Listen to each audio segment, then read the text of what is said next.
اعوذ باللہ من الشیطان الرجیم بسم اللہ الرحمن الرحیم وقالوا قلوبنا غلف، ان یہودیوں نے کہا کہ ہمارے دل جو ہے غلف، ان پر غلاف چڑھے ہوئے ہیں۔ لفظی معنی تو یہ ہے کہ ہمارے دل جو ہے نا وہ غلاف ہیں، ہمارے دل غلاف ہیں۔ فرماتے ہیں کہ غلف یہ اغلفو کی جمع ہے، جس کا معنی ہے وہ چیز جس پر پیدائشی پردہ ہو، وہ چیز جس پر پیدائشی پردہ پڑا اسے کیا بولتے ہیں؟ اغلفو۔ اغلفو کی جمع کیا ہے؟ غلفن۔ یہ کون سا صیغہ بنتا ہے بلا؟ اغلفو افعلو صیغہ واحد مذکر صفت مشبہ۔ احمر و احمران، اس کی جمع کیا پڑھی آپ نے؟ حمرن۔ احمر و احمران حمرن، اور حمرا و حمراوان حمرن، تو اغلافو کی جمع بھی کیا ہے؟ غلفن، تو یہ صفت مشبہ بنے گی۔ اس کو غلفن یعنی لام کے ضمہ کے ساتھ بھی پڑھا گیا غلوفن، تو قلوبنا غلفن کا معنی یہ ہوگا کہ یہود کہتے ہیں کہ ہمارے دل تو علم کے ظرف ہیں۔ قلوبنا غلفن، وہ کیا کہتے تھے کہ ہمارے دل جو علم کے ظرف، علم کے برتن، علم بھرا ہوا ان میں۔ اے محبوب، آپ کی باتوں کے علاوہ ہر بات سمجھتے بھی ہیں اور اسے یاد بھی کرتے ہیں، لیکن آپ کی باتیں وہ قبول کرنے کے لیے تیار نہیں ہیں۔ اگر آپ کی باتیں سچی ہوتی تو ہمارے دل انہیں ضرور قبول کر لیتے۔ کیا کہتے ہیں؟ قلوبنا غلفن، جب حضور انہیں نصیحت، پچھلی آیت کیا تھی؟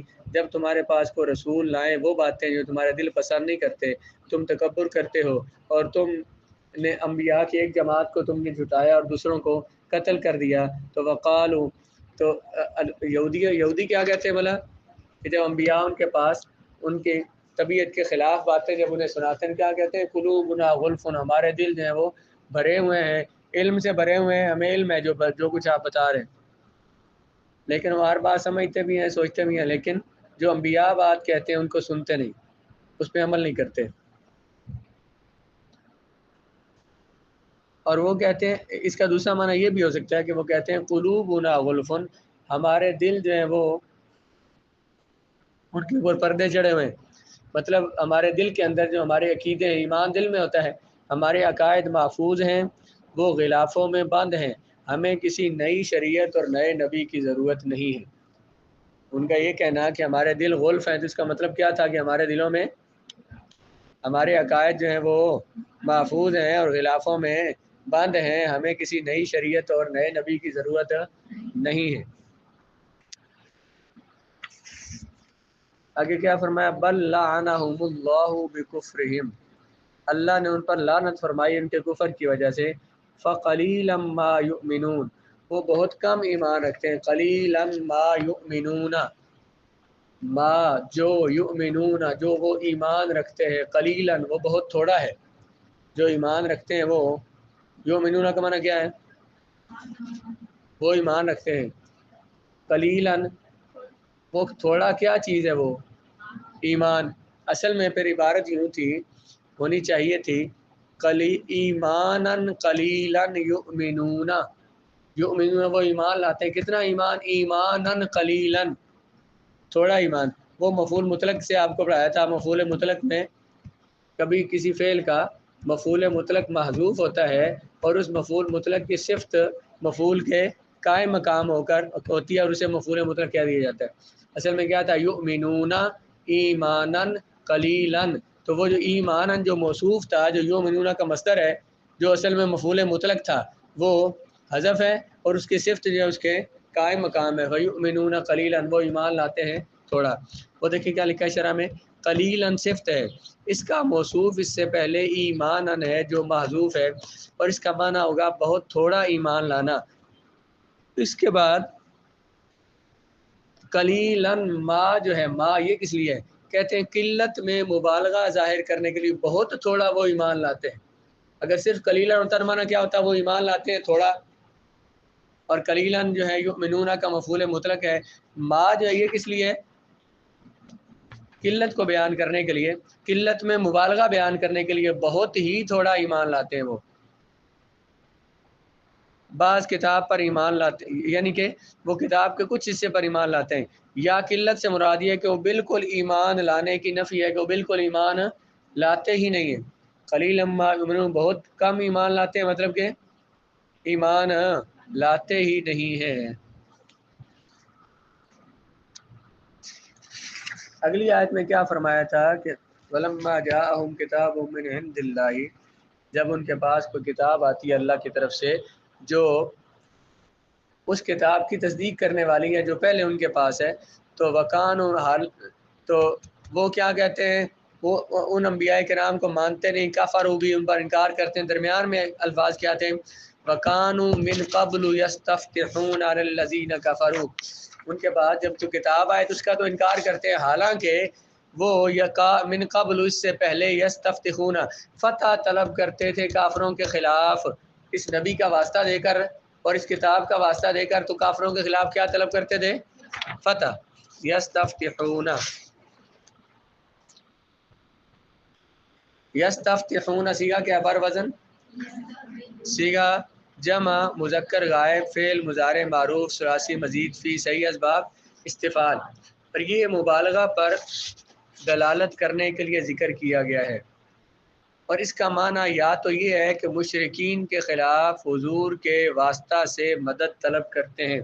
یہ جو یہودی ہیں، یہ جب مشرکین کے خلاف ان کی جنگ ہوتی تو حضور علیہ السلام کا واسطہ دے کر تو اللہ سے مدد طلب کرتے، حضور کے واسطہ سے مدد طلب کرتے، یا انہیں یہ بتاتے ہیں کہ ان قریب ہم میں ایک نبی مبعوث ہوگا جس کی مدد سے ہم تم پر غالب آ جائیں گے۔ دو معنی کیے، وَكَانُوا مِن قَبْلُ يَسْتَفْتِحُونَ، وہ اس سے پہلے حضور علیہ السلام کے نام کا وسیلہ دے کر یا حضور کا وسیلہ دے کر تو اللہ سے مدد مانگتے تھے، جنگ میں حضور کے نام کا وسیلہ دے کر اللہ سے، یا پھر یہ کہ وہ یہودیوں کو دھمکی دیتے تھے کہ مشرکوں کو دھمکی دیتے تھے کہ ان قریب وہ نبی تشریف لانے والے ہیں تو ہم ان کے ساتھ مل کر تمہارے ساتھ جنگ کریں گے، تم پر فتح پا لیں گے، یعنی اس نبی سے ہم فتح میں مدد طلب کریں گے۔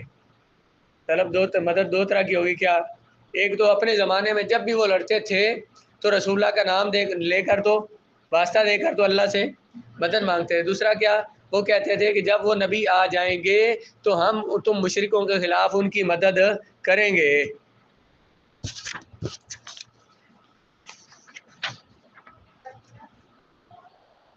ان قریب ہم میں ایک نبی مبعوث ہوگا جس کی مدد سے ہم تم پر غالب آ جائیں گے۔ نوٹ، یہود کی جب مشرکین سے جنگ ہوئی تو وہ تورات کے ورق کھول کر جن میں حضور علیہ السلام کے اوصاف لکھے ہوئے تھے ان پر ہاتھ رکھ کر یہ دعا کرتے، جہاں حضور کے اوصاف لکھے ہوتے ہیں تورات میں ان پر اپنا ہاتھ رکھتے اور یہ دعا کرتے، اللہم انا نسألک بحق نبیک الذی وعدتنا ان تبعثہ فی آخر الزمان، اے اللہ ہم تجھ سے سوال کرتے ہیں بحق نبی کا، تیرے نبی کے واسطے سے، الذی وعدتنا وہ نبی کہ تو نے وعدہ کیا ہم سے، ان تبعثہ کہ تو نے اٹھائے گا، مبعوث کرے گا آخر الزمان، آخری زمانے میں، ہم تجھ سے اس نبی کا واسطہ دیتے ہیں جن کے آخری زمانے میں مبعوث ہونے کا تو نے وعدہ کیا۔ سوال کیا کرتے ہیں، ان تنصرنا الیوم، کہ تو آج ہمیں مدد دے ہماری، علی عدونا ہمارے دشمن کے خلاف، فینصرون تو ان کی مدد کر دی جاتی تھی، وہ جب مدد مانگتے تھے نا تو ان کی مدد ہو جاتی تھی، لیکن وہ بعد میں کافر ہو گئے، فلعنۃ اللہ علی الکافرین، کافروں پر اللہ کی لعنت۔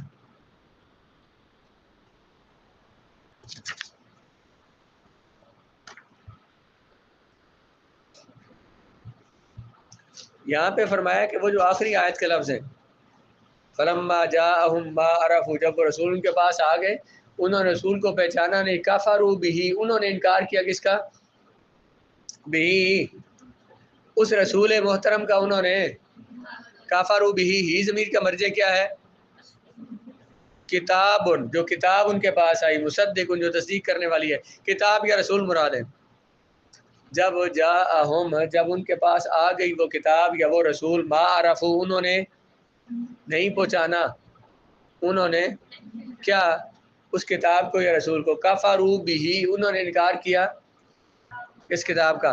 آگے کیا ہونا چاہیے؟ فلعنۃ اللہ علیہم، پیچھے غائب کی ضمیریں بیان ہو رہی ہیں کیا کہ وہ اس سے پہلے فتح طلب کرتے تھے، جب ان کے پاس وہ کتاب آ گئی انہوں نے نہیں پہچانا اس کتاب کو، انہوں نے انکار کیا اس کتاب کا، تو فلعنۃ اللہ علیہم کیا ہونا چاہیے؟ انہی پر اللہ کی لعنت ہو۔ آیت کا سیاق کلام، آیت کا چلاؤ سمجھ آیا آپ کو؟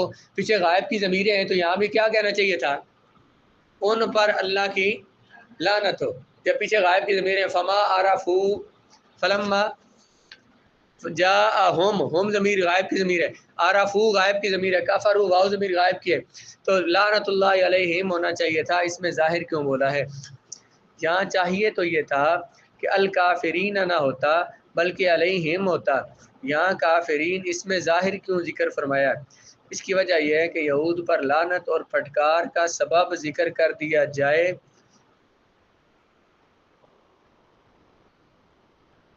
مقصد یہ تھا کہ یہ بیان کیا جائے کہ یہودیوں پر لعنت کیوں کی جا رہی ہے، یہودیوں پر لعنت کرنے کی وجہ بیان کر دی جائے۔ تو معنی یہ ہوا کہ تم، اور وہ وجہ کیا ہے؟ کفر ہے۔ فلعنۃ اللہ علی الکافرین، آیت میں کیا فرمایا؟ لعنت ہو کن پر؟ کافروں پر۔ ہونا کیا چاہیے تھا یہاں پہ؟ لعنت اللہ علیہم، لیکن فرمایا علی الکافرین، یہ بیان کرنے کے لیے کہ ان پر لعنت کس وجہ سے ہو رہی ہے۔ وہ وجہ کیا ہے؟ کس وجہ سے لعنت ہو رہی ہے؟ ان کے کفر کی وجہ سے۔ اس میں قانون ہے کہ جب کسی حکم کسی صفت پر لگایا جائے، اس میں مشتق پر لگایا جائے، صیغہ صفت پر لگایا جائے، تو وہ جو صیغہ صفت ہوتا ہے اس میں جو صفت بیان ہوئی ہے وہی صفت اس حکم کا سبب ہوتی ہے۔ دیکھیں مثال دیتا ہوں، کامیاب لوگوں کو، کامیاب ہونے والوں کو انعام دیا جائے گا، ایک صفت بولی ہے کامیاب ہونے والوں کو، اس سے بات سمجھ آئی کوئی نہیں؟ بھائی انعام کیوں دیا جائے گا؟ کامیابی، اس کی وجہ کیا ہے؟ کامیابی، جب حکم صفت پر لگایا جا رہا ہو، کامیاب ہونا صفت ہے، تو یہ اس بات کی دلیل ہوتی ہے کہ یہ حکم کس وجہ سے لگ رہا ہے؟ اسی صفت کی وجہ سے۔ یہ حکم اسی، کیا کہا بھلا؟ جب حکم کسی صفت پر، اس میں مشتق پر لگایا جا رہا ہو تو یہ اس بات کی دلیل ہوتی ہے کہ وہ اس حکم کی وجہ وہی صفت ہے، اس حکم کی وجہ وہی اس میں مشتق ہے۔ بھاگنے والوں کو مدرسے سے نکال دیا جائے گا، نکالنے کی وجہ، بھاگنے والے نام ان کا کوئی نہیں لیا، ان کی صفت بیان کی ہے، تو سمجھ آ گیا کوئی نہیں کہ نکالنے کی وجہ کیا ہے بھلا؟ بھاگنا ان کا، تو وہی جو صفت ہوتی ہے وہی اس حکم کی وجہ بنتی ہے۔ اب یہاں پہ کیا فرمایا؟ لعنت اللہ علی الکافرین، اللہ کی لعنت ہے کافروں پر، اللہ کی لعنت ہے کافروں پر۔ حکم کس پر لگا؟ اس میں صفت پر، کافرین اس میں فاعل کا صیغہ، صفت کا صیغہ، اس پر حکم لگا، تو یہ اس بات کی دلیل ہے کہ یہی صفت ہی ان پر، حکم کی ان پر لعنت کی وجہ یہی صفت ہے۔ وہ صفت کون سی ہے؟ کفر، کافر ہونا، انکار کرنا اللہ تعالیٰ کا۔ یہاں کافرین اس میں ظاہر کیوں ذکر فرمایا؟ اس کی وجہ یہ ہے کہ یہود پر لعنت اور پھٹکار کا سبب ذکر کیا جائے، اور وہ سبب کیا ہے؟ کفر ہے۔ یا اس سے مراد صرف یہودی نہیں ہے، یا یہ ہے کہ صرف یہودی یہاں مراد نہیں ہے بلکہ تمام کافر مراد ہیں، جو بھی اللہ کا انکار کریں گے، چاہے وہ یہودی ہیں کوئی اور ہے، تو ان سب پر کیا ہے؟ اللہ کی لعنت، یعنی تمام کافروں پر اللہ کی لعنت اور پھٹکار ہے۔ تو معنی یہ ہوا کہ تم جس نبی کا نام لے کر فتح یاب ہوتے رہے، فتح پاتے رہے ہو، جب وہ تشریف فرما ہوا تو تم نے اس پر ایمان لانے سے انکار کر دیا۔ افسوس ہے ایسے تعصب پر، حیف ہے ایسے جاہو جلال پر، ایسے حب جاہو جلال پر۔ جاہو جلال، جا مرتبہ، جلال عظمت، حب محبت، جاہو جلال کی محبت پر بہت افسوس ہے کہ تم نے یہ سوچا کہ اس رسول کو مان لیں گے ہمارا درجہ کم ہو جائے گا، ہمیں کوئی امام نہیں مانے گا، ہمیں کوئی اپنا پادری نہیں مانے گا، تو جاہ و جلال کی محبت کی وجہ سے تم نے رسول اللہ کو نہیں نہ مانا، افسوس ہے اس پر۔ لعنت اللہ علی الکافرین۔